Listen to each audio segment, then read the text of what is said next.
if you're in a place where you really don't have the money, but you want to start a cleaning company, I'm going to show you how to start one without a single penny, maybe a few coins, but not a lot. Okay. So if that's something that you are interested in, then definitely make sure that you grab your notebook. There is no gatekeeping in this video. I'm going to be breaking down the steps that you need to actually get started with little to no money to start a commercial or a residential cleaning company. Let's go. Okay, I'm just going to dive right into the content. Let me just do a quick intro. I am Felicia. I am your cleaning business bestie. And on this channel, I share all things about how to start your cleaning company, how to grow, and how to scale. I am on my journey to building a multiple six-figure commercial cleaning company that's based in Atlanta. And I'm doing that while working, while being a mom, and doing all of the things. And I started my business, honestly, with little to no money. And I'm going to show and share with you exactly how to do that. The first thing that you want to understand in business is that there is a rhyme or reason for every single thing that you do in business, right? And starting a cleaning business is absolutely no different. It is challenging to do this, but with careful planning and execution, and you following these steps, step by step, then you will be able to get started. And again, these steps are tangible. Make sure that you stay into the end of this video because I'll be sharing an extra bonus tip that really helped me when I got started. And I started in residential and switched over to commercial, but it helped me a lot. And I know that it will help you as well. So the first thing that I want to share with you guys is that you need to begin with what you have. A lot of us, we are not doing all the things because we're waiting to get X, Y, and Z in place. I want to tell you that you need to begin where you are with what you have and make it work. You honestly only need a phone, a laptop or a phone, some type of device, right? And just the consistency and a little bit of grit to actually get this done. So the first thing you want to do is you want to leverage your personal resources. So using cleaning supplies that you already have, you can always gradually invest in other cleaning supplies as your business grows, but definitely use the cleaning supplies that you already have as you're getting started, okay? The next thing is that even if you don't have all the skills and all the tools to actually grow and scale your business, that is absolutely okay as well. Because as you are growing and as you're learning as a cleaning business owner, first of all, there's so many different tips and tricks and tools here on YouTube University, right, that you can learn. But even outside of that, just take the skills that you have that you've been doing. Maybe you love to clean, or maybe you're actually a pretty, good cleaner. But take those skills and use that in your business, okay? So that's the first thing that I want you to know is start with exactly what you have. The second thing is start small and scale up. Do not get fooled by the internet, okay? You want to start small, maybe start off just offering basic services, right? And you can offer cleaning services like residential, cleaning. You can even offer decluttering services. That's a very easy one that honestly, a lot of times for decluttering, you don't need a lot of tools, right? You're basically just decluttering items that's already there in somebody's home or office. You can also start by targeting people right in your neighborhood. There's so many amazing apps that really will make this possible for you in your business. So you can start there as well. And then word of mouth, right? Like word of mouth is so important and it's free. It's free. So offering discounts to people that you know, to people in your neighborhood is definitely a great way to start as well. Number 3 is anywhere possible, utilize free marketing. So whether that is your Facebook communities, your Facebook groups, your Instagram, even your business page on your Facebook, all of that stuff is very good for you just to optimize, build your business and optimize what you're doing. So there's a click of a button. You can do all of this stuff is free.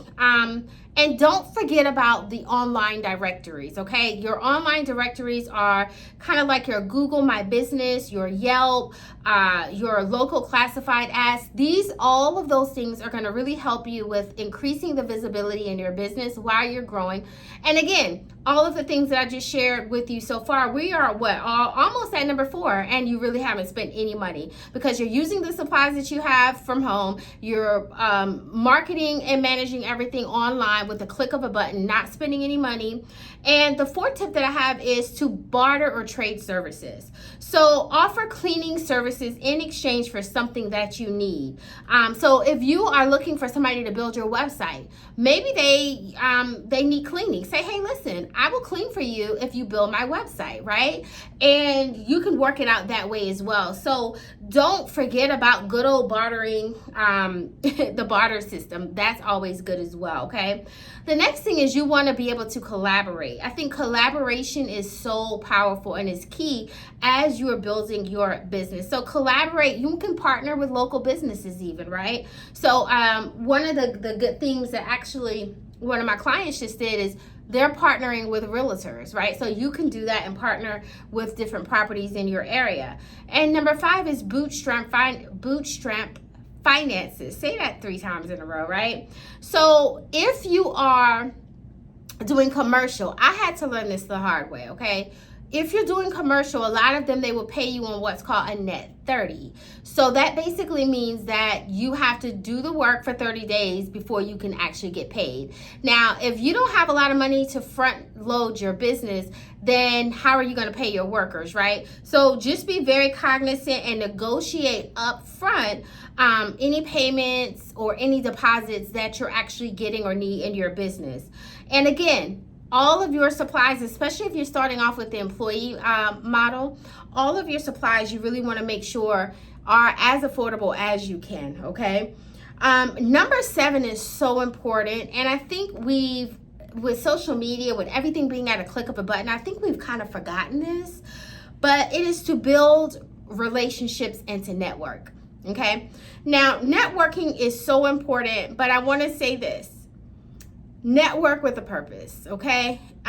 Network with a purpose, okay? Local networking is important, like the Chamber of Commerce. You really getting involved in the chamber. You really getting involved in different community groups that you can participate in, or even online forums that you may be able to participate in to grow your business as well. And then join industry associations. So a lot of the cleaning associations, they offer either free or very, very low cost memberships. And in getting in there, it gives you a ton of resources, right? It gives you, obviously, you're able to talk to other like-minded individuals and to network that way as well. So I hope that these 7 tips have really kind of sparked something in you to ignite you to really, really get started. But I want to share my bonus tip that I said, if you made it to the end of this video, that I wanted to share with you guys. And that is one of the most important things, that even if you're starting low cost, hardly no money as a startup, and that is your legal and your administrative considerations, okay? So you want to make sure that you are licensed, right? That you definitely, especially if you're going into homes and you're going into buildings or whatever, you also want to make sure that you have your insurance, because you never know. You need insurance because you just never know what you don't know what can happen, right? Same thing. You need to make sure that you have your insurance just in case anything happens. And this is the one thing that I think a lot of small businesses, they kind of skip. They're like, well, I only have a couple of contracts or whatever. No, get your insurance. For me, got my insurance right away, right? It's an investment. But again, once you get that good commercial contract or you get that good residential contract, you don't have to wait, right? Like you can definitely just go all in and get the insurance that you need and get the job. So hopefully these tips helped you. If you are still wanting some assistance with building your business, growing or starting your cleaning business, I would love to support you along your journey. I have a 30-minute session. I have a 1-hour session that is below this video that you absolutely can check out. I also have free resources and tools all on my YouTube page here. Make sure that you subscribe. Make sure that you like it. Really, really helps me on my growing channel here in YouTube world. So I hope that you found this beneficial, and I will talk to you very soon on our next video.